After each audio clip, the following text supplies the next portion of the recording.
agora exatamente para o Jonathan Napoleão, da UFAL, e vai falar sobre o título da apresentação dele, é a inauguração da verdade através da fala poética em Heidegger. Obrigado, Jonathan. Você tem a palavra. Quando chegar a 20 minutos, eu vou falar que faltam 5. Você também pode fazer menos, né, para ter mais perguntas depois. Certo, vou tentar fazer menos tempo aqui. Conseguir. Vocês me escutam bem? Sim. Certo, show. A minha tela está aparecendo para todos, né? Sim. Certo, então, bom dia a todos e todas, né? Esse é o título da minha comunicação de hoje, né? A inauguração da verdade através da fala poética em Heidegger, né? Eu sou orientado pelo professor também, pelo Marcos Silva, estou na pós-graduação de filosofia aqui da UFAL, né? Essa apresentação que eu vou fazer, ela é fruto da minha pesquisa no mestrado, né? Então, assim, de maneira breve, só para apresentar assim, a proposta da minha pesquisa, é que a minha dissertação ela está dividida em duas partes, digamos assim, que aqui eu coloco em 2 capítulos. O primeiro deles é buscar compreender o que Heidegger vai chamar lá de essência da arte e a sua relação com a poesia, e a segunda parte da minha pesquisa é relacionar um poeta, né? Um poeta chamado René Char com o Heidegger, né? As relações que podem se estabelecer através de ambos. Essa é a proposta da minha pesquisa, e a proposta da minha comunicação aqui hoje é justamente trazer a primeira parte da minha pesquisa, que é a parte que está mais, digamos assim, mais encaminhada no processo. Então, eu vou tentar assim, estabelecer como Heidegger pensa a noção de arte, mas fazendo um diálogo, né, fazendo uma relação a mais estrita com a poesia, né? Porque, segundo Heidegger, a poesia ela tem um elemento distinto dos outros tipos de arte, né? Para o próprio Heidegger, existe um certo privilégio da poesia em comparação ao todo das artes, né? E a gente vai compreender o porquê disso, né? Então, a minha proposta da comunicação é justamente tentar estabelecer o que é o Estatuto da Arte e compreender o porquê do Heidegger colocar a poesia como um privilégio, um privilégio no comparado do todo das artes, né? Então, assim, o primeiro ponto, né, que eu vou trazer aqui na apresentação é a obra de arte como produção de aletheia, né? A noção de desvelamento que o Heidegger vai pegar dos gregos, né? O Heidegger sempre em diálogo, né, com o pensamento grego, sobretudo os filósofos originários, com Aristóteles também, com Platão, mas ele vai pegar algumas palavras gregas e tentar, digamos assim, ressignificá-las para a nossa atualidade. Para o nosso tempo histórico, digamos assim. Então, a primeira parte é a obra de arte como produção da aletheia, e essa a essência da aletheia, né, segundo Heidegger, deve ser conduzida como uma essência da verdade, e a noção de que a verdade surge de maneira inaugural na poesia, devido à relação íntima entre poesia e linguagem. Então, o Heidegger vai pontuar uma relação que se estabelece, né, entre poesia e linguagem como um dos pontos que possibilita que a poesia detenha privilégio no todo das artes, né? Só um breve contexto aqui dessa relação com Heidegger da poesia, porque obviamente o Heidegger é mais conhecido lá por Ser e Tempo, né? Acredito que ele é mais estudado pela proposta da analítica existencial, né? Só que é importante pontuar aqui que o Heidegger que eu vou estar trabalhando digamos assim, o segundo Heidegger. O Heidegger que está mais interessado na relação da história do ser, na poesia, na linguagem, né? Só que, efetivamente, digamos assim, que a minha pesquisa mais se alinha é essa relação com a poesia e também com a linguagem, né? Então, assim, a partir da década de 30, né, o Heidegger vai ofertar conferências sobre a arte.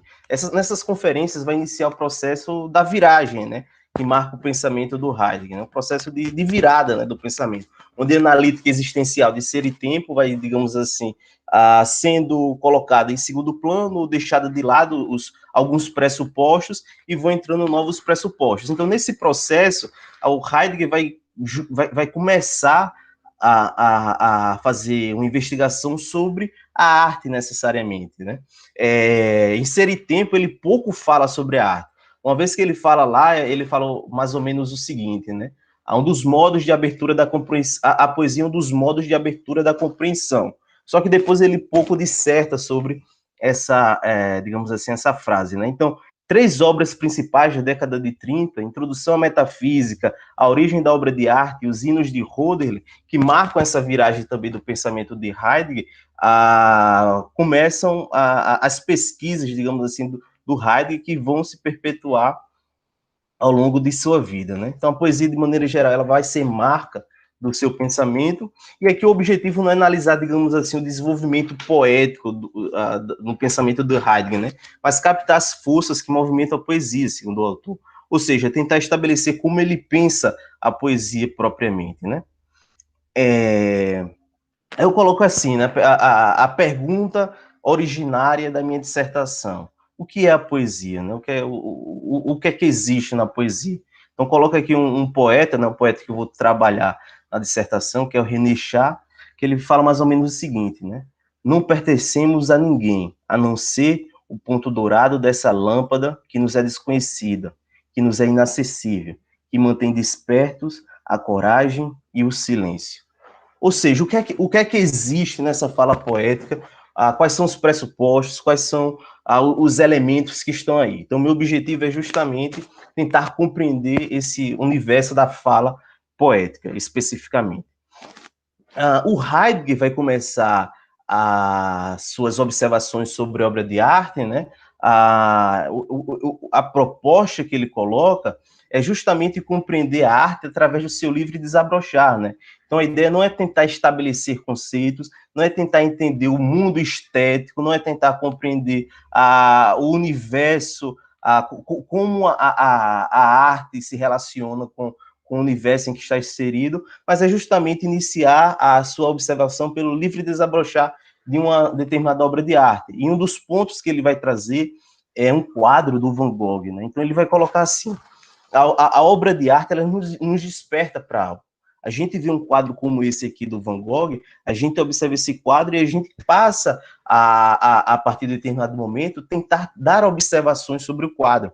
Só que o ponto é, existem os caráteres originários que, segundo Heidegger, a gente consegue compreender no quadro. O primeiro deles, existe um caráter de coisa estabelecido no quadro. Ou seja, existe existe a tinta, existe a tela onde ele é feito. Então, todas essas características, o Heidegger vai chamar de caráter de coisa. No entanto, para o Heidegger, a obra de arte ela não é uma coisa. Ela vai se distinguir de uma coisa.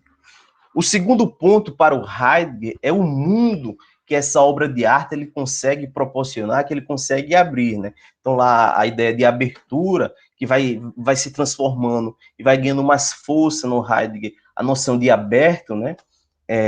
A noção de que um quadro ele abre o mundo, ele consegue criar, ele consegue estabelecer uma zona de abertura. Então são dois os pontos fundamentais que o Heidegger pensa que existem no quadro, num determinado quadro, né? A partir dessa relação fenomenológica inicial que se estabelece. O primeiro deles é o caráter de coisa que existe no quadro. As coisas que são necessárias para ele pintar. Digamos assim, a música precisa do som, a poesia precisa da palavra, a arquitetura precisa da pedra, a escultura precisa do bronze, precisa de um material que seja edificado. E nessa edificação de um determinado material, existe a possibilidade de abertura de um determinado mundo no quadro, né? Só que aí a gente vai ver como é que o Heidegger pensa essas duas noções, né? Aí aqui, a pergunta é, o que ocorre num quadro tal como o de Van Gogh? Aí o Heidegger coloca o seguinte, é uma citação um pouco longa, só que acho importante para a gente entrar na dimensão, colocar ela para entrar na dimensão do que o Heidegger está pensando sobre o quadro. Pela pintura de Van Gogh, nem sequer podemos determinar onde estão esses sapatos. Um par de sapato de camponês e nada mais. E apesar disso, aí ele fala, da abertura escura do interior deformado do calçado, a fadiga dos passos do trabalho olha-nos fixamente. No peso sólido, maciço dos sapatos, está retida a dureza da marcha lenta pelos sulcos que longamente se estendem, sempre iguais, pelo campo, sobre o qual perdura um vento agreste. No couro está a marca da umidade e da saturação do solo. Sob as solas, insinua-se a solidão do carreiro pelo cair da tarde. O grito mudo da terra vibra nos sapatos. O seu presentar silencioso do trigo que amadurece e o seu recusar-se inexplicado no pouso desolado do campo de inverno.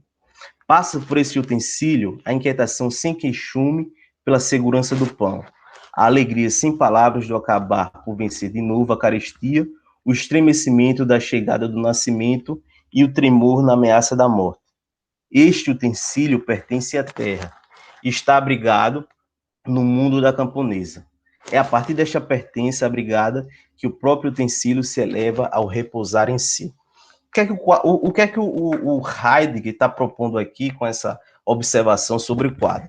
Ele está colocando a noção de terra e uma noção de mundo. A noção de mundo já está presente em Ser e Tempo, né? Quando o Heidegger está falando que em Ser e Tempo, o Heidegger fala que o mundo mundifica, né? O mundo já somos nós.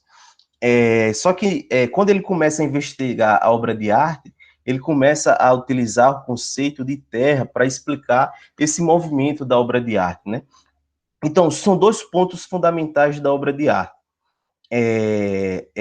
Instalação da terra, instalação ou abertura do mundo. O que é a instalação da terra? O Heidegger ele está trazendo novamente o pensamento grego, tá certo? Quando ele fala de instalação da terra, ele vai trazer a noção de physis que os gregos utilizavam, né? Então, a noção de physis não relacionada ele pega essa relação de physis justamente para colocar não com a noção de natureza como nós temos hoje, ao vento, o campo, os elementos tal como a gente pensa a natureza hoje em dia, mas a natureza como algo presente já desde já, né? Então, a instalação da terra que existe na obra de arte é para o Heidegger a noção de que com a aparição da obra de arte, o mundo physis, tá certo? A noção de physis, tal como os gregos pensam, ele também se presentifica. Então, a obra de arte, ela instala a terra na noção de que possibilita com que a physis se presentifique como tal. E a outra noção é a abertura de mundo, né? Então, o mundo do camponês, por exemplo, aqui através desse quadro do Van Gogh, ele acaba se abrindo para a sua própria presenciação.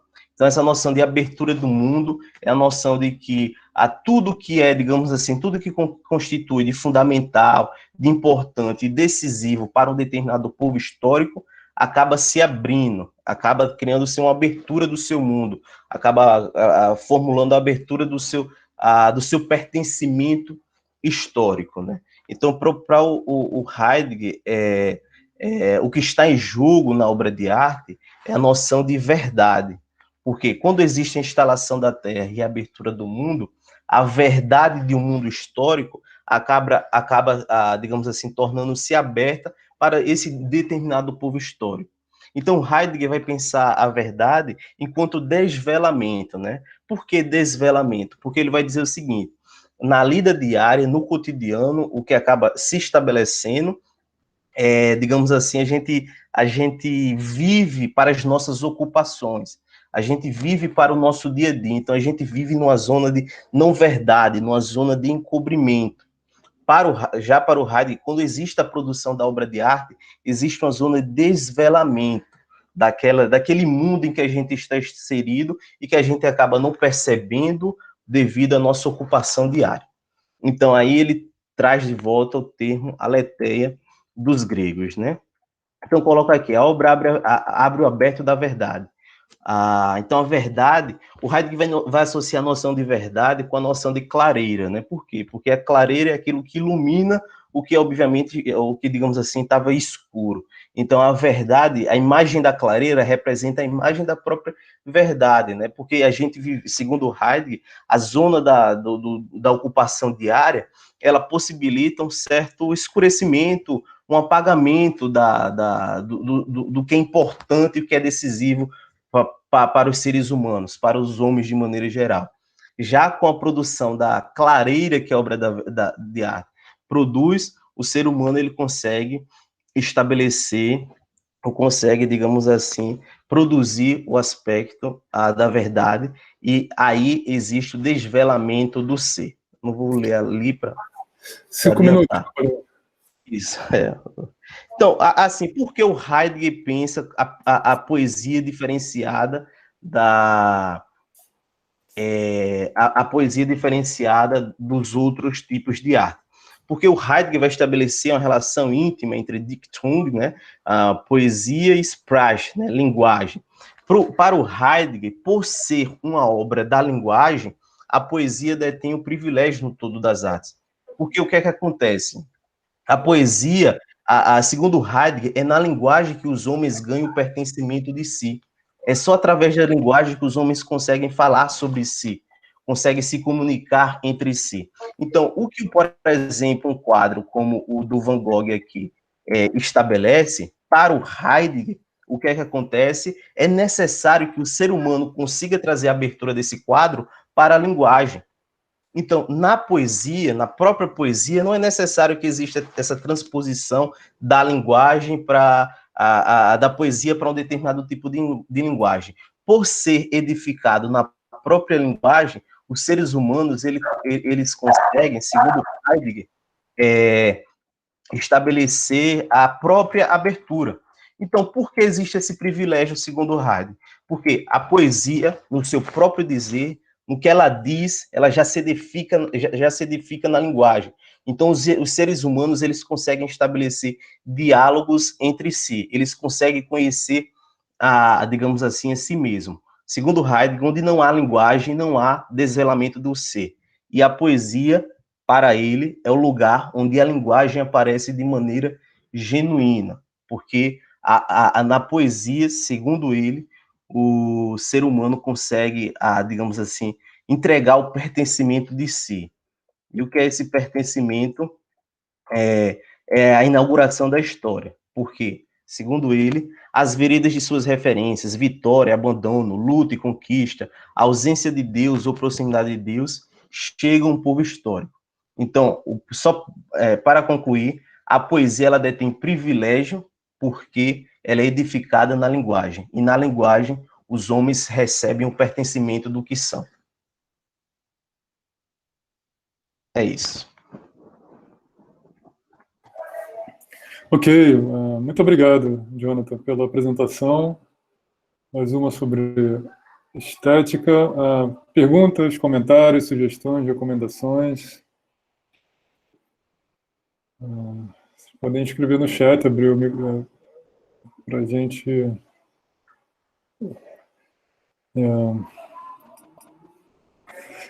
Eu tenho um comentário, Jonathan. Eu tenho vários comentários, né? Acho que depois a gente vai marcar um momento para conversar sobre todos esses tópicos. É muito importante estar apresentando a sua pesquisa e tentando articular melhor essas ideias todas. Não está claro ainda para mim, eu acho que você vai ter que fazer mais trabalho com isso, do porquê trazer a poesia de René Char nesse horizonte da discussão da arte em Heidegger, né?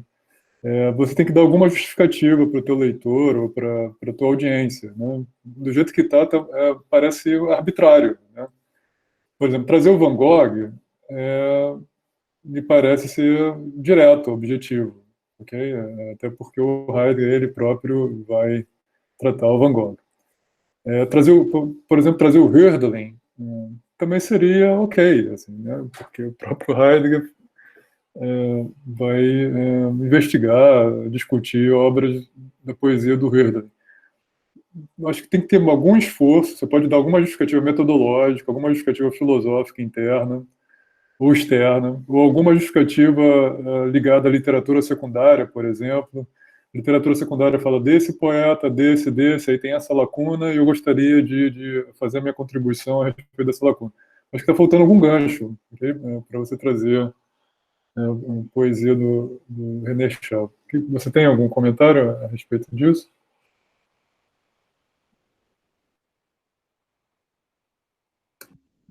Opa. Então, eu estou trazendo, tem alguns pontos, né, que eu estou tentando articular para dar mais clareza. São duas noções que aí eu estou pegando de uma literatura secundária, que é a noção de clareira, que no Heidegger é forte, e no René Char também aparece quase sempre, e essa noção de abertura, né? Tem um texto que até o professor Tiago Aquino indicou, né, que é o Para Que Poetas, que o Heidegger vai tratar de outro poeta chamado Rilke, para falar sobre esse termo do aberto, né? E nessas observações do Heidegger sobre como seria o aberto, tem muitas proximidades com como o René Char ele consegue estabelecer, como estabelece a noção de aberto na poesia dele. Então, essas duas noções de clareira e de aberto, elas aparecem. E descobri recentemente uma troca de cartas entre o próprio Heidegger e o René Char. Elas ainda estão no processo de tradução para o inglês. Tem algumas em inglês, em que eu estou tentando estabelecer o diálogo entre os dois através dessa troca de cartas entre o Heidegger e o René Char. Aqui foi porque foi uma decisão metodológica de não falar sobre essa segunda parte da minha dissertação, em que eu faço a relação entre o próprio René Char e o Heidegger. Ok, muito obrigado. E uma crítica também de ponto de vista metodológico, quando tiveram outras perguntas, eu acho que você deveria ser mais generoso com a literatura secundária. Assim. Certamente esse tema não é novo, né? A arte em Heidegger, muito já foi escrito a respeito disso, inclusive pela comunidade brasileira, né? De heideggerianos. Eu acho que seria de muito bom tom você usar a literatura secundária, porque parece que você está abrindo uma porta que já está aberta há muito tempo. Assim, né? Seria uma gentileza até você trazer, não só ler, mas também trazer essa literatura secundária, mencionar as obras, né? Mostrar que você conhece essas obras, mostrar para o teu leitor e para a tua audiência que você conhece essas obras de grandes heideggerianos brasileiros também, para ir a partir disso introduzir algo que poderia ser novo, original do que você está fazendo. Então tá bom. Muito obrigado, Jonathan, Napoleão. Estou vendo várias pessoas aqui da UFAL, isso é um prazer receber vocês, ok? Maceió, Alagoas são nossos parceiros, né? Eu gosto muito de Maceió e Alagoas. Assim, eu acho importante que, se no futuro, pensar com o Tário que maneira de também poder fazer isso para incorporar mais pessoas da UFAL também, né? Acho que todos saem ganhando, né, com essa aproximação, tanto institucionalmente como academicamente também. Esse evento é evento piloto, então é meio fundo de quintal ainda, a gente está aprendendo a lidar com essas novas ferramentas. Muito obrigado, Jonathan.